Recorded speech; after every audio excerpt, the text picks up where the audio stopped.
Hello tout le monde, j'espère que vous allez bien. Je suis ravie de vous retrouver dans cette vidéo où je vais vous parler de la salopette Terrebelle. Alors son nom c'est salopette Terrebelle, mais elle est déclinable. Je vais vous expliquer tout au long de la vidéo les différents modèles que vous pouvez faire. Tout d'abord, je tiens à remercier déjà Wisso qui est donc un magasin en ligne de patrons. Donc vous pouvez aller sur leur site internet, retrouver le patron que je vais vous présenter ici, et il y a également d'autres patrons. Le patron que je vais vous présenter ici, c'est le patron de Plumety Lab, pour ceux qui ne connaissent pas. De toute façon, je vous mettrai l'Instagram de Plumety Lab, l'Instagram de Wissou juste en dessous dans la description, mais également leur site internet où vous pourrez tout simplement retrouver plein de patrons très chouettes. Donc voilà, je vous dis vraiment merci si vous passez par là pour le patron que vous m'avez donné. Ça a été un réel plaisir de pouvoir le tester. Donc du coup, comme je l'ai testé, je vais pouvoir également vous donner mon avis sur ce patron. Alors tout d'abord, c'est un patron qui est disponible de la taille 34 à la taille 46, donc il y a quand même déjà pas mal de tailles. Alors moi j'ai décidé de le faire en taille 42 pour le mettre sur mon mannequin que vous voyez juste ici. Au début j'étais partie sur le patron salopette. Alors ici je vais vous mettre la photo des différentes versions.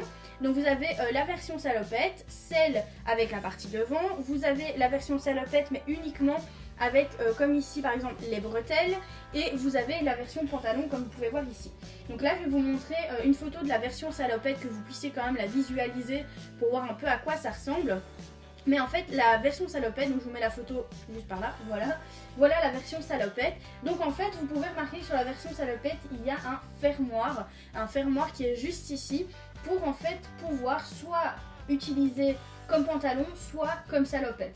Donc en fait c'est un fermoir qui est détachable, et donc on va pouvoir mettre le dessus de la salopette comme vous voyez sur la photo, ou alors je vais vous mettre maintenant la photo du pantalon, enlever directement cette partie haute et n'avoir que le pantalon. Donc moi ici c'est ce que j'ai fait uniquement le pantalon. Donc je vous montre ça, ici c'est mon devant. Et ici vous avez le dos, donc moi j'ai détaillé un peu les poches au niveau de l'arrière avec un autre tissu en jeans pour contraster, avoir un peu de motif.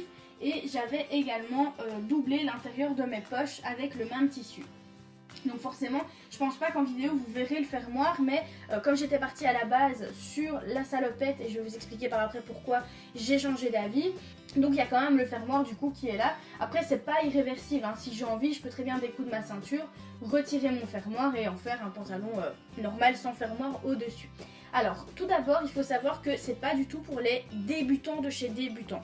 Je m'explique. Les explications donc dans leur gamme de montage sont vraiment très claires. Honnêtement c'est vraiment clair. Mais je pense qu'un débutant a besoin quand même d'un tout petit peu plus de détails. Alors chose qui est très bien aussi dans leur gamme de montage, c'est qu'à certains moments, quand il y a vraiment des parties techniques, par exemple pour les poches, au niveau des fonds de poche et des poches en elles-mêmes, et des fonds de propreté, eh bien vous avez un petit logo à ce moment-là qui s'appelle Plumety Lab, du coup comme leur nom. Donc c'est un petit logo où vous pouvez directement aller sur le site internet, et du coup vous pouvez retrouver cette partie-là en vidéo, qui est une partie plus technique où il vous l'explique en vidéo. Comme ça c'est un peu plus parlant que par écrit, parce que par écrit parfois on comprend pas tout. Et pour être honnête avec vous, je savais comment faire, mais moi-même j'y suis allée voir pour certaines choses, pour être bien certaine de ce que je faisais. Et effectivement donc j'avais bien compris ce qui était écrit. Ça m'a juste permis en gros de bien appuyer sur le fait que c'est bon, c'était bien ça qu'il fallait faire. Alors au niveau du niveau justement, si je dis pas de bêtises, sur 4 aiguilles on est sur un niveau 3. Donc c'est quand même, je vais dire, pas vraiment pour les débutants, plutôt un peu pour les avancés, si je peux dire. Après, honnêtement, la marche à suivre, comme je disais, est très bien expliquée. Et ce qui est vraiment top aussi dans leur marche à suivre, c'est que vous avez par exemple, numéro 1, la poche, ça va vous prendre, je sais pas, je dis un exemple, hein, mais ça va prendre 20 minutes. Ensuite, on passe à l'étape 2. L'étape 2, ça va être la construction, par exemple, de la jambe devant. Ça va vous prendre 1h45. Et donc, à chaque fois, ils mettent aussi le temps que vous allez passer approximativement sur une étape. Donc, ça vous permet de ne pas devoir faire, par exemple, d'une traite la création. Si vous vous dites, ok, moi aujourd'hui, j'ai 2 heures devant moi, eh ben, je sais que je peux faire le numéro 1 et le numéro 2 parce que ça va me prendre plus ou moins 2 heures.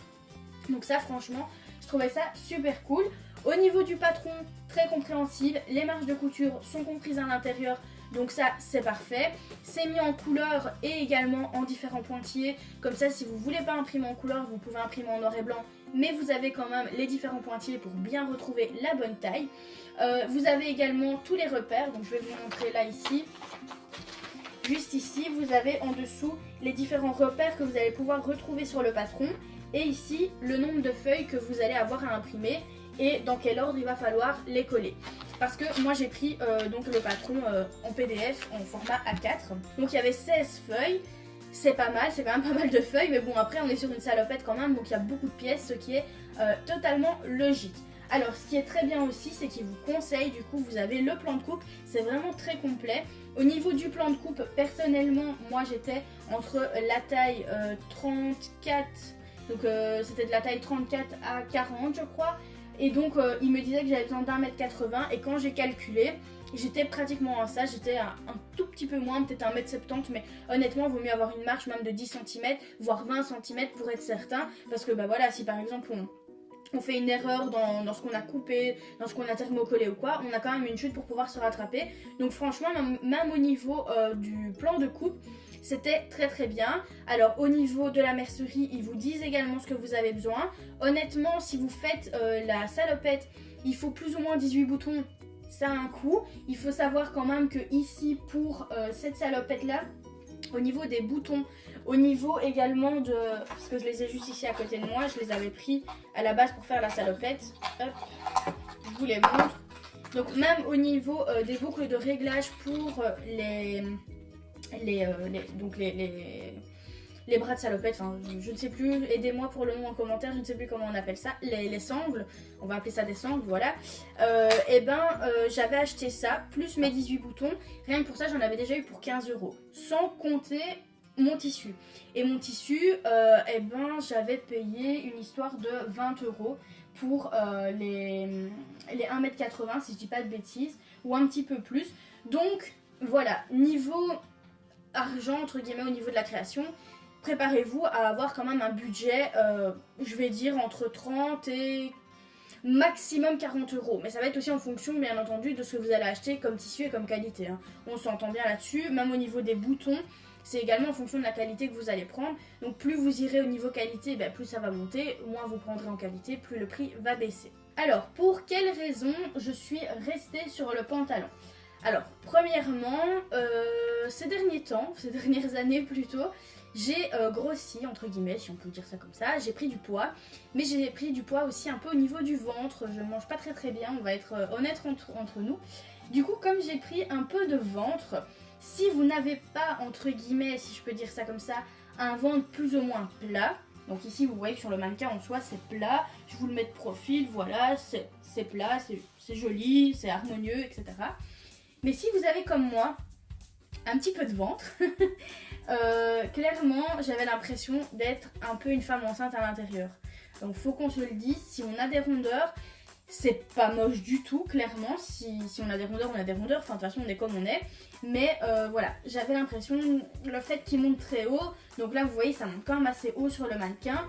Ben voilà, j'avais un peu l'impression de porter ça comme si j'étais un peu femme enceinte au niveau du ventre. Maintenant, si vous avez un ventre plat, il n'y aura aucun problème. De toute façon, je sais que voilà, quand on est mince, qu'on a un ventre plat, on sait mettre pratiquement tout. Même un sac poubelle nous irait bien. Mais voilà, quand on a des rondeurs, il faut le savoir quand même, ça marque le ventre. Comme ça vous le savez, et même si on rajoute par-dessus la partie salopette, je trouve que ça marque encore plus du coup.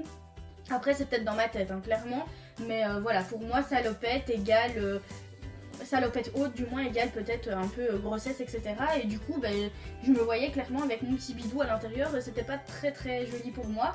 Après si vous mettez un pull par-dessus, en soi on voit rien du tout, mais voilà, au moins vous le savez, si vous avez un petit ventre, ça va marquer le petit ventre. Comme ça, vous savez, c'est donc pour ça en fait que je n'ai pas continué, que je me suis arrêtée au pantalon et que je n'ai pas continué le reste de la salopette. Au moins, ça me faisait un pantalon que je peux mettre avec un pull au-dessus pour couvrir mon petit ventre, même s'il faudrait que je fasse un petit peu plus attention.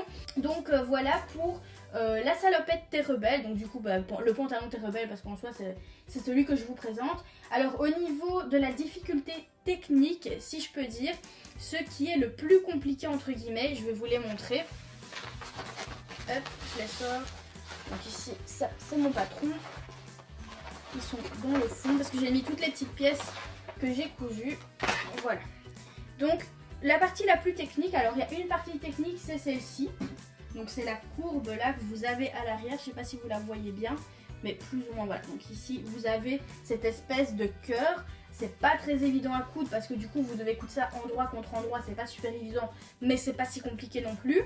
Le plus complexe pour moi, ça a été de faire ceci. Dans du jeans, ce sont les petites pattes de boutonnage en fait qui vont vous servir, je vais me retourner comme ça, à venir tout simplement accrocher vos sangles après à votre pantalon. Alors celle-ci, il y en avait, si je dis pas de bêtises, il y en avait 8 à faire. Donc ça veut dire 16 pièces à couper. C'est arrondi, c'est petit et ensuite il faut les retourner. Alors clairement, je vous avoue que j'ai pas respecté la valeur de couture. À la base c'était 1 cm de valeur de couture, 1 cm donc sur tout le contour. Et donc ça faisait pratiquement plus que 1 cm. Et je vous avoue que pour retourner, j'en ai cassé 2-3. Et je me suis dit ok là ça va être vraiment galère à retourner. Du coup j'ai fait un peu plus grand. Et en faisant un peu plus grand, ça rentrait pas vraiment à l'intérieur de mes... Pas cette partie-ci, mais à l'intérieur de l'autre partie de la sangle qui est attachée à ma boucle. Donc voilà, donc ça c'est vraiment la partie un peu plus complexe. Il faut vraiment être agile des doigts, pas avoir mal aux mains non plus, parce que pour retourner ça, il faut y aller. Je me suis aidée d'une baguette chinoise en fait pour retourner au final, même si ça a été un peu compliqué, mais voilà. C'est vraiment la partie entre guillemets, je veux dire, la plus complexe à faire. En soi, pour moi, ça n'a pas été très compliqué à coudre parce que j'ai vraiment de bonnes bases en couture, donc voilà. Mais si vous êtes intermédiaire, n'hésitez surtout pas à aller voir sur leur site internet les parties qu'ils ont filmées, qui sont plus techniques, pour mieux comprendre. Ben voilà, je pense que j'ai fait le tour de la salopette Terrebelle. Donc je l'appelle toujours salopette Terrebelle parce que c'est le nom du patron, mais du moins ici du coup du pantalon.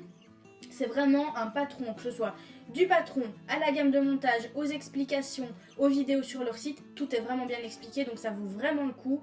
Si vous voulez vous lancer dans quelque chose de plus gros, de quelque chose d'un peu plus avancé, c'est un chouette patron. Vraiment, c'est un très chouette patron que vous pourrez porter aussi bien en été que à la mi-saison, en hiver. C'est vraiment un patron que vous pouvez décliner dans toutes les saisons en fonction de ce que vous mettrez en dessous.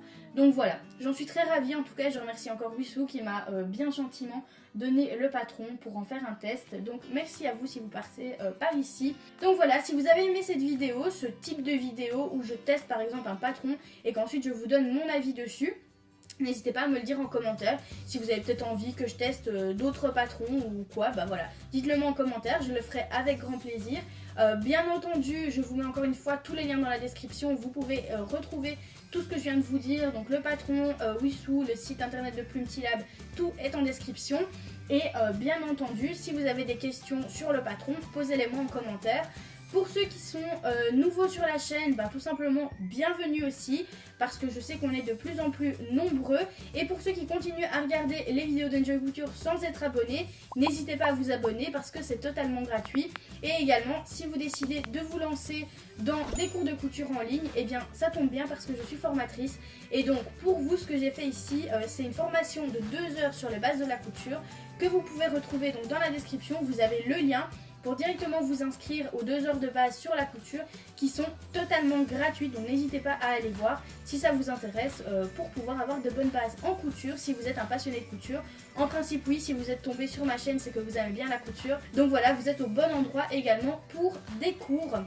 Je vous fais plein de gros bisous et on se retrouve très vite dans une prochaine vidéo. À bientôt.